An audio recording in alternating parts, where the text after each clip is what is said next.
Welcome to Clienting, your place to get information about legal marketing and client development. This is Kelly Street, Marketing Director for Attorney Sync. And this is Tsakalakis, one of the founders of Attorney Sync.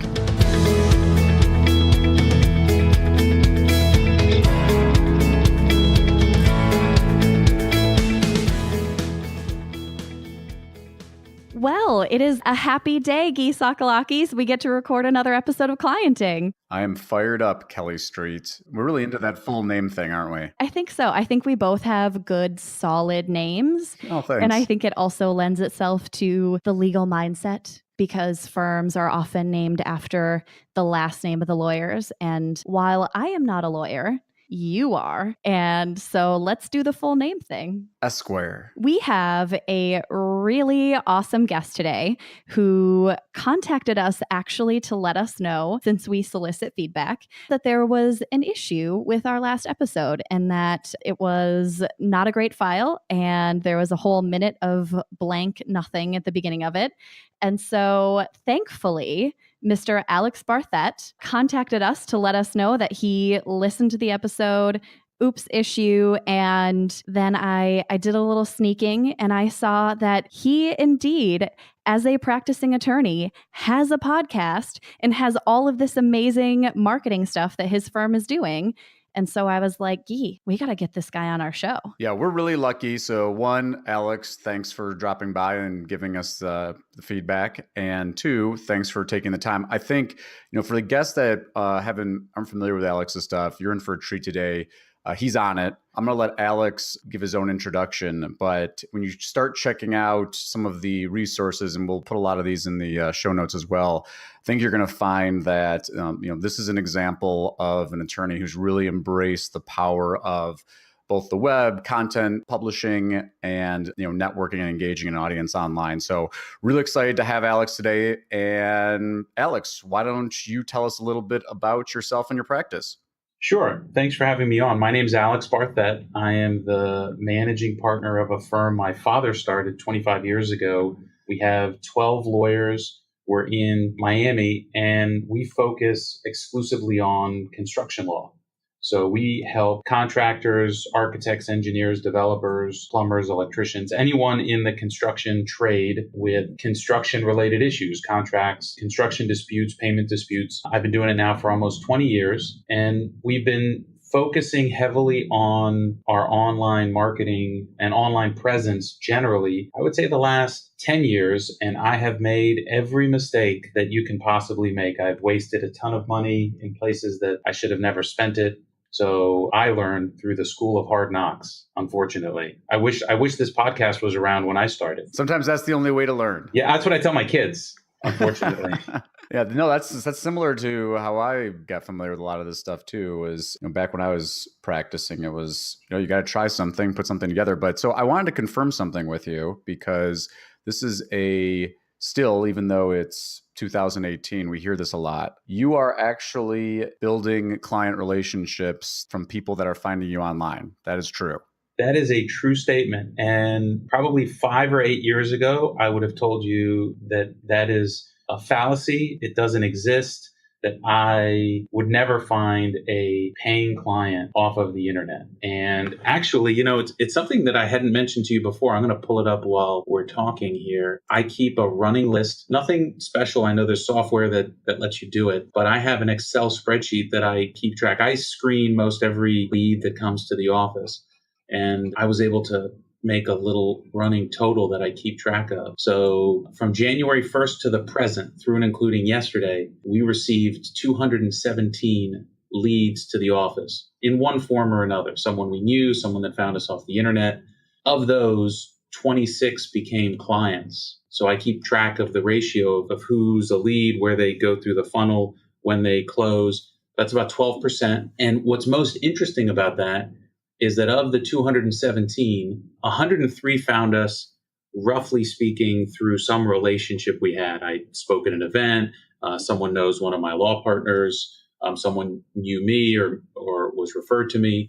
But 94 of the leads in total were people that found us 100% on the internet, had no other involvement with us or met us or heard about us in the physical world They found us because they did a Google search. They found us on Avo. They listened to the podcast. So yes, I am here to tell you as a active practicing attorney that there are clients that will find you and will pay you actual green dollar bills from the internet. And it sounds like that's roughly 50% or probably 45% of the leads you've gotten year to date. Correct. Are from online channels. It's true, people. It's true. Yeah, and I think the other thing that, I'll let Alex speak to this as well, but, there's another side of what we would consider to kind of the quote unquote unbranded search, right? So someone that's searching for whether some information about maybe they're a lien or they're looking for a form or something, and they come to your site. But of those other leads, the 55%, a lot of those people, you're still using online publishing to stay top of mind, whether it's subscribers to the podcast or people engaging you. So those people that my guess is that a large part of that audience is still staying connected with you, keeping up to date on what's going on with you in your practice and the law from those online activities. Absolutely. I mean, I can tell you, so someone that found us through a referral actually found us because the person that referred him found us online. Right. So 100%, they are out there. They are looking to hire lawyers. What's amazing is that there really aren't a lot of lawyers that are doing this. I mean, this is the lawyers that are willing to put in the time. This is the gold rush, which is to make a name for yourself online, because in just about every practice area, there is ample room to be noticed online. Absolutely. Here's a question for you. I wanted to get back to you had a skeptical eye. So walk us through some of that process and what changed from, your perception and what you were doing maybe 5 or 8 or 10 years ago, and how it started to evolve to, here's what I was doing wrong and here's what I changed and really changed my impression of this. So we were always, I'm the luckiest guy in the world, right? So my father started this practice after being at a much larger practice that he left, started this practice 25 years ago.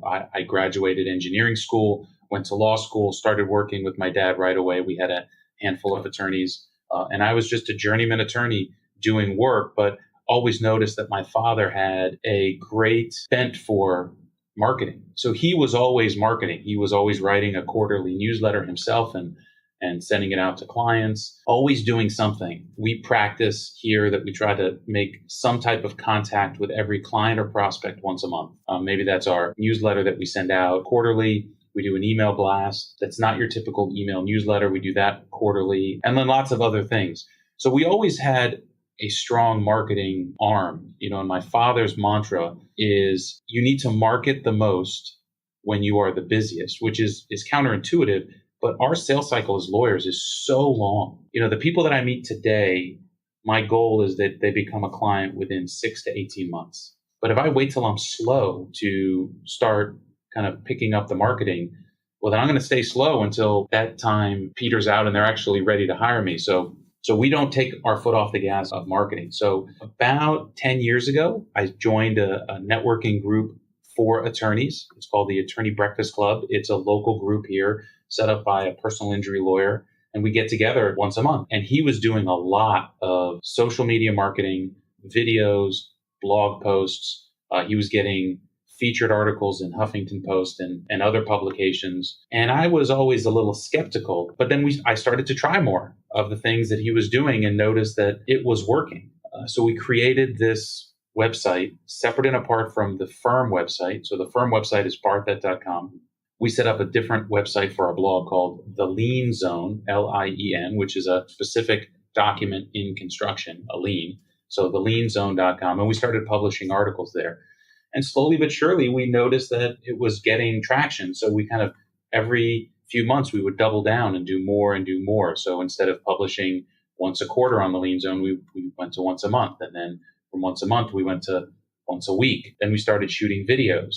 Then we decided to strip the audio from the video a few years ago. I think it's close to 2.5 years ago now. And then we created a podcast from the same audio that we had from the videos. So it was a slow evolving process. And I think what helped us was not being intimidated by all the things you could do, but by just picking one thing and doing that, and then kind of getting that under your belt and then work on the next thing. Even now, we host 6 websites that we actively manage. and there's still more stuff for us to do. So there's a never ending list of things to do. Starting small is definitely the best thing to do. And in that regard, I would say one thing most people don't do, which still shocks me, is they don't claim their free online profiles. Do you see the same thing in the people that you talk to? Yeah, so my kind of evolution in the last 10 years was, I was told very early on that people would never use the internet to hire lawyers. It's not how people search for legal information and lawyers. So I agreed to disagree. And we still see some of that reluctance. And I think some of it is, I think there's a changing of the guard. Like, as you mentioned, I think that the gold rush land grab idea is very true. And so the lawyers that are embracing that are seeing the power. But, at the end of the day, specifically with respect to the profiles, there's a fear of whether it's getting a negative review or there's a fear of an ethics violation. I know you're in Florida, so you're very familiar with the heavy-handed commissions. And I think so. It's very state by state. But I am seeing a change. Right? I'm seeing an adoption. I think that lawyers as people are using the web differently than maybe they did 2 years ago themselves. And so, it makes a lot more sense when it's like, oh, hey, I go to Amazon and look for reviews, or I want to see reviews from, a local blogger or some expert or something like that. And so I think that has played a big role in the transition. And I do think it's becoming more competitive. I mean, especially in spaces like PI in major markets, people are really, whether they're being told that that's what they need to do or they're diving in themselves, there's a lot more competition for claiming the profiles. I think there's something I really liked on your site too, that you direct people from the site to some of these profiles, especially the review sites. Talk to us a little bit if you even have a process for motivating people to leave reviews. But one of the things that keeps coming up with us that people are always asking is like, well, my clients are reluctant to leave reviews, or I don't really know how to get them to leave reviews. If one, do you have a process for that? And two, what kind of tips, if you do, or just even some thoughts on how lawyers can motivate happy clients to go sing their praises online? Yeah, I'm not in a practice area where people have a fundamental problem leaving a review because, usually we're helping them review and negotiate a construction contract. They're owed money on a job and we help them get paid. So, I can understand if it's a criminal matter, if it's a family matter, those are maybe more sensitive. But occasionally when clients are talking to me, and they're happy, I ask them for the feedback. And if they're willing to share it, I ask them to share it. We don't pressure folks into asking for feedback, but to the extent that someone is willing, we're the beneficiaries of it. I understand it's a tough subject, and in Florida, it's potentially problematic because we have very arcane and sometimes backwards ethical rules here on what happens online. Can you dive into that a little bit for a minute? Because I know Guy and I do talk about how Florida has some very specific extra guidelines. How does that affect, especially the review process? Are there certain things that you can't ask for, or certain things that you coach clients at all to avoid? We don't get involved in the review process at all. That's frowned on by the Florida bar, meaning, coaching a client to say one thing or another is specifically prohibited. Giving any type of consideration for a review is obviously prohibited. So the Florida bar's position generally is if someone leaves a review because they left a review, then that's fine. But the lawyer is not supposed to have any meaningful active participation in that. But what I would suggest is that if there are ways within the guidelines to get reviews, getting them immediately sets you apart from your competition. But I would say even one step further than that, which is just claiming the profile. I'll do searches for other folks that are on the other sides of cases with us, or if I'm just poking around doing some keyword research. It's shocking to me that folks don't even claim the minimum Google, Yelp, or Avvo profiles. It's like a wasteland. Well, I'll tell you one even crazier. Half the time that I am speaking to lawyers in large groups, one of the things I always say is, how many of you have a website? And still we only get about half the hands to 3/4 of the hands go up. So And I don't know, maybe it should be a priority to do Google My Business over even a website these days. But, I think part of it's the fear. And I really appreciate your candor on that too, with the reviews and the Bar Association. And I think that, every lawyer needs to become familiar with the rules for their state. I think the other thing though that I always caution lawyers about is, don't get paralyzed by risks because, one, and, as I'm not a member of the Florida Bar, so I'll say that I think that some of the rules and restrictions are probably unconstitutional if anybody fought them all the way to the top. But as a practical matter, if you take the position that I can't even claim a profile because I'm worried about something on this site,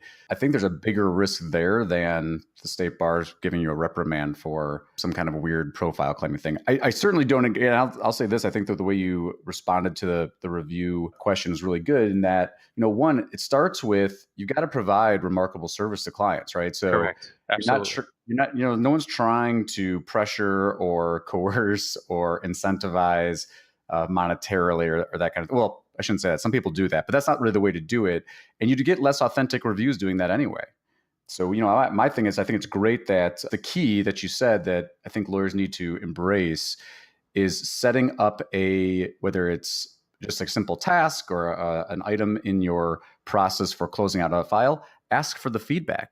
How did we do? What did you think? Absolutely. I mean, don't you want to know? Right. Anyways. I've had some conversations with a lot of attorneys who actually do not want to know. They don't want it. Once the case is closed and it is done, they are ready to say goodbye to that client and just move on to the next. And because I think there's a lot of fear there. It depends on the practice. So most of our clients are repeat clients, meaning that they give us, they're in the construction industry locally. So they need a construction lawyer all the time. It's going to be us or somebody else. So, they keep giving us cases. So I want to know that my team and I are doing a great job. So, we ask for it. I ask for the feedback. But even if you take reviews aside, by the way, right? So let's strip away the reviews and say, okay, that's the third rail. Let's not touch it. There are plenty of other things that you can put online in these profiles that are valuable. I'm not sure. Did you guys see the 60 Minutes from last week, 2 weeks ago, where they were interviewing the gentleman from Yelp, and he was complaining that if you type in like a restaurant name or, for our example, a lawyer name, the first half of Google, the search engine result page, is just controlled by Google. So you've got the local 3-pack. If your name comes up, then you've kind of dominate that little section to the right, which you can all fill in when you claim your business, right? So why isn't there a picture of you? Why haven't you put your hours of operation? We've started to use the post feature in the Google My Business app and page to fill that in. So when we have an upcoming event, we'll put in a post. So at least, even if you forgot about the reviews, at least it's there. Like, you're physically present on the search engine result page. And the same goes for Yelp and Avo. We're fortunate because at this point now we have lots of content. So I have my marketing guy who we have full-time now because we made a decision several years ago to hire someone full-time to do nothing but marketing in the office. He takes an old post that we did on the Lean Zone blog, and he posts that every Wednesday to Avo. And then he also posts it to LinkedIn in the Pulse network. So we try to take our old content and put it in different places. So I think we have 100 and some articles on Avo, the same on LinkedIn. So again, I get the problem with reviews, but it's not a reason not to do other things, just to be there. How many lawyers does your firm have?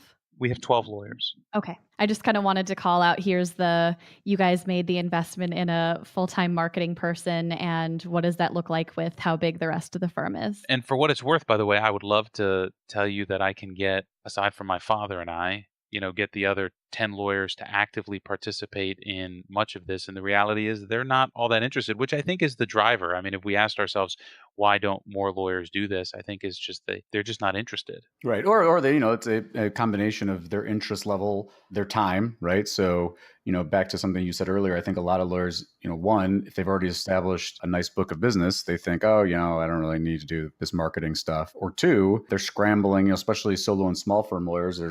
They're running a small business. They're trying to practice law. But I think that it's really So two things, one, well, at some point, I imagine you had to make a commitment, or maybe you still have a kind of part of your professional day carved out for this stuff, but you're in the videos, you're doing some of this publishing at least. Talk to us about, and talk to the listeners about, how you structure or how you schedule your time. Do you try to do it in bulk? Do you try to do a little bit every day? Talk to us about how you program your time to committing to doing some online stuff. So it breaks down into, obviously, for me, three main categories. So I still actively practice. So I do interact with clients. I don't go to court very much myself, but I have lawyers that do on a daily basis. But I'll go to mediations and meet with the clients. So I spend, I would say, it's not exactly a third, but give or take a third of my day doing client related work. I also manage the practice, meaning while I have an office manager, I'm very hands on in what happens in the office here. So I spend a lot of time managing the office. While my father started it and he managed it for a long time, he stopped that, give or take 5, maybe 8 years ago. So at this point, he's actually not all that interested in sitting in our meetings that I had this morning with my office manager going over the receivables, which we do every week. So I spent about a third of my day managing. And I would tell you about another third is marketing in one form or another. So what I have found that makes a huge difference is if you download the apps on your phone that connect you to your profiles and social media accounts, it makes the incremental checking and updating much easier. I have a big following on LinkedIn. I have about 6,000 connections on LinkedIn that I interact with regularly because I post several times a day through an app called Buffer. So I schedule it all out and then it posts during the day over the course of a few weeks. But people leave comments, and I feel that if they took the time to leave a comment on something I posted, I need to respond to that. So I do that on my phone when I'm driving to work, when I'm going home, in between meetings. So having it all on your phone makes a big difference because then you can carve out 60-second chunks to get certain things done. As far as the writing and the videos, we've gotten down to a pretty good system now that we shoot it in my office. Vic comes in; he's my marketing guy, and we knock it out once a week, every Monday at 10 o'clock. He comes in, sets up the camera and a light, all of which we spent $700 on Amazon for. We got a little boom mic, a stand, a 4K camera, and one of those light rings that holds the camera in the middle. He sets it up. I set up a little stool in my office and he says, go. And I just talk on a topic that some client had asked me over the course of the prior week. I try to write it down. And so our podcasts and videos and articles are pretty short, anywhere from 3 to 7 minutes, because it's just me talking about an issue and the answer to the question. So then we knock that out in, I don't know, he comes in, he sets up in half an hour, we're done. Then he sends that to get transcribed. We use a service called rev.com. So the transcription becomes the article. He puts the bumpers on the video and it goes onto YouTube. Then it becomes a blog post on the blog. The audio becomes the audio for the podcast. So we try to reuse content as much as possible. But the actual time that I spend, if we were going to talk about the articles and the video, half an hour a week. So very manageable. The reusing or kind of recycling or just even switching it to different methods of content is so smart because A, it cuts your time in a third because you're not doing a different blog post, a different video, a different all of that stuff. And also it plays into the understanding that people consume content in different ways and different methods will speak to different people. Some people are readers, some people are visual, some people are auditory learners. And so you have that same stuff for different people depending on the way they like to get it. Yeah, it makes a huge difference. People that watch the video on YouTube may not be podcast listeners and vice versa. So unless you're in the places where they are, it's as if your content doesn't exist. And if it's the same content, you can put it in different places easily. Why not? Absolutely. The listeners will see this when we post the episode, but you came up with a 9-item kind of tip sheet based on, as you said earlier, the mistakes that you made for marketing. I'll put that up with the post. But one of the things that you mentioned, speaking of all this content you're doing, is that the resource pages that your firm has. And so can you talk a little bit more about that, your multiple resource pages, and then how do you see that as a different thing than resource page, landing page versus a blog? So our strategy is that, the goal is to dominate, if possible, where you appear on a search. And if you can appear in multiple places, to try to own as much of the first page of Google as possible. At the same time, just like you'd prefer to take your Honda to a Honda mechanic and your BMW to a BMW mechanic, different people have different reasons to go on different sites. So what we decided to do is fragment the content into different places. So, for example, we speak to those in the construction industry that are the tradesmen, contractors, subcontractors, suppliers at our website called the Lean Zone. But recently, at the end of last year, beginning of this year, we realized that that information was not, while we were getting a fair amount of owners that would hire us, the information on the Lean Zone was not germane to them. It spoke of the opposite side of the problem from the contractor's perspective. So we created a different site this year called contractorconflicts.com.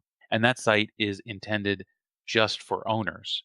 So when we have content that we can post that is owner related, that's where we put it. So that was the concept behind it. We're generating a lot of content. Can we silo it in a way that the reader of the site will feel like we are more authoritative in that topic if we create it in a site that seems dedicated to them and their problems? Because that's the reality of it. No one cares about me. No one wants to really know, at least right away, where I went to school, how many lawyers I have, how long the firm's been in existence. They have a problem. They're looking for a solution.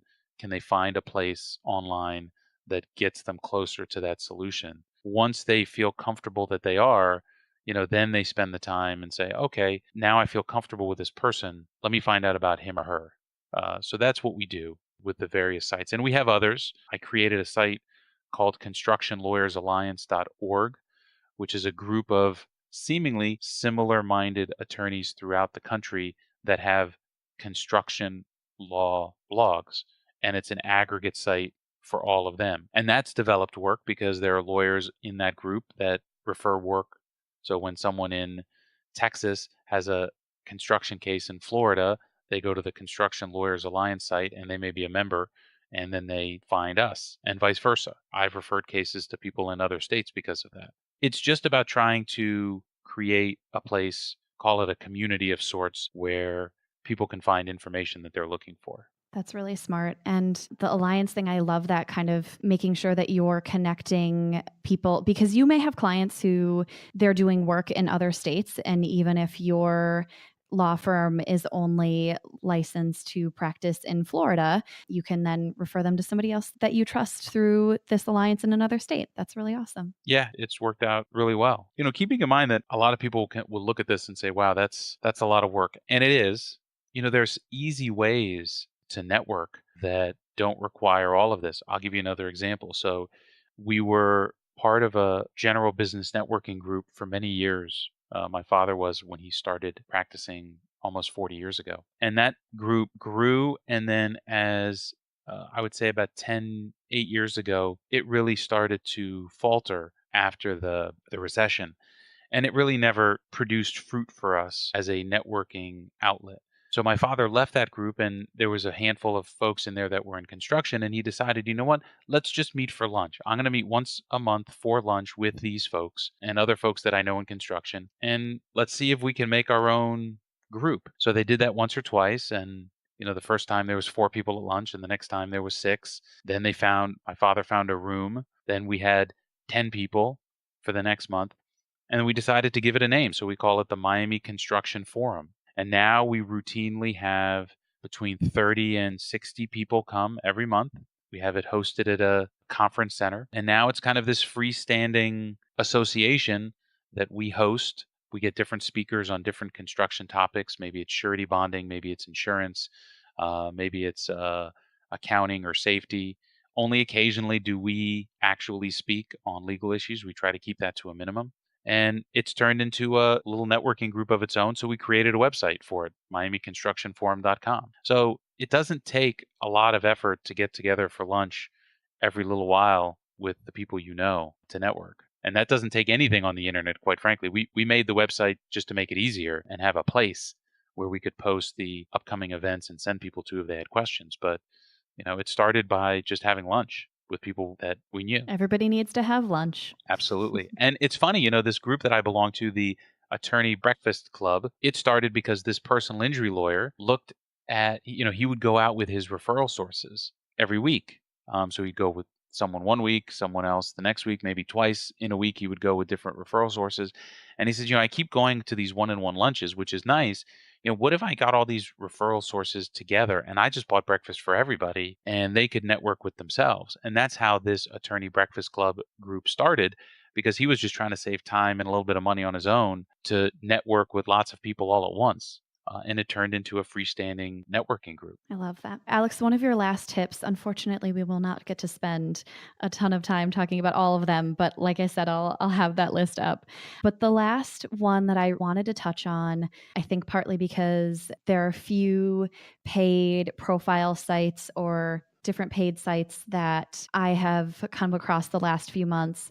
And so I wanted to touch on your kind of warning or your learning experience on being careful with paid profiles. So what's your experience with those? And then are there any good ones? Can you avoid them? Dive into that a little bit. So when we started this endeavor, we were quickly approached by some of the bigger names in that space wanting seemingly an astronomical number every month with no real guarantee, only the hope, and a long-term contract, by the way. And we were very leery of it.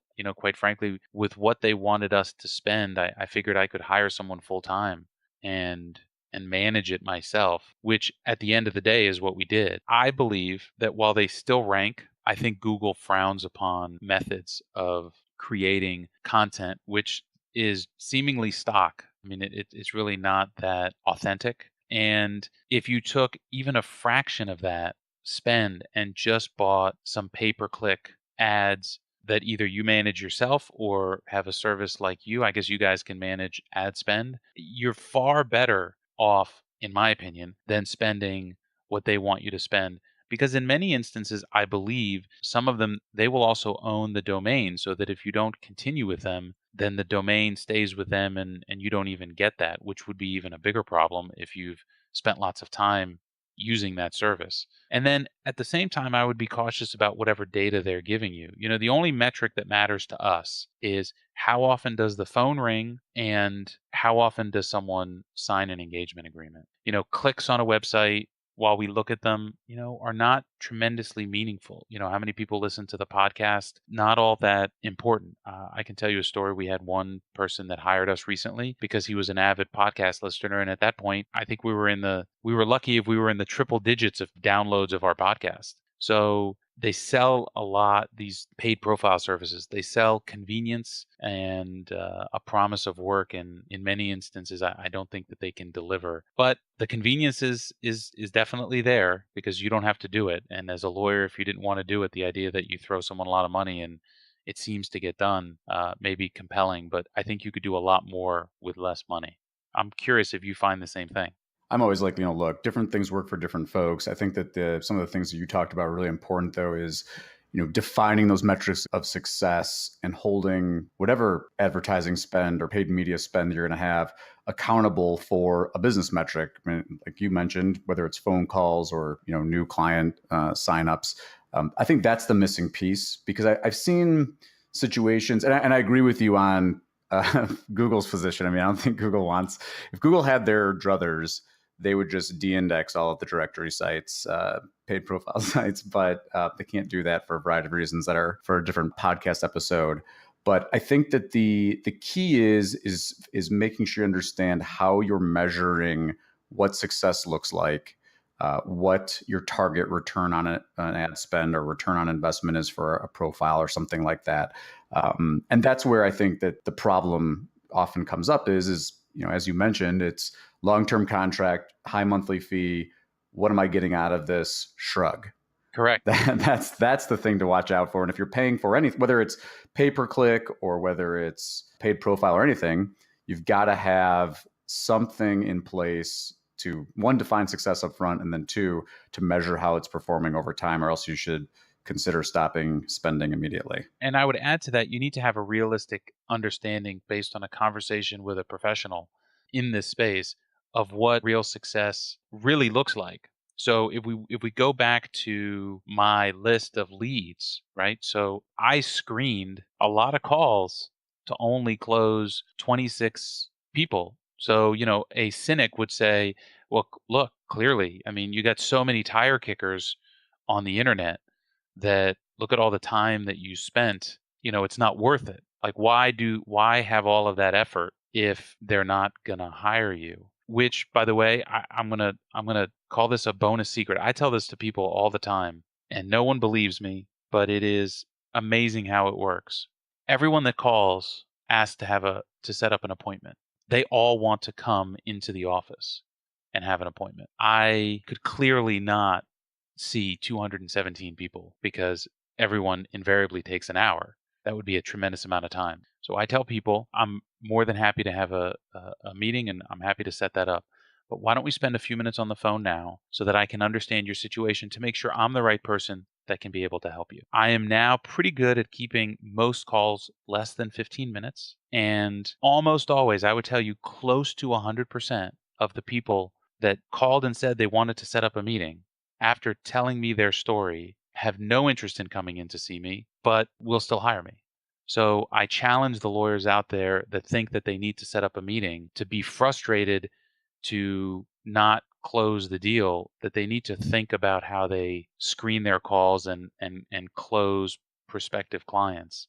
There's a vast majority of people that have hired us that I have never physically met. I send them the engagement agreement as a PDF, and I send it to them via right signature so they can sign it right on their phone.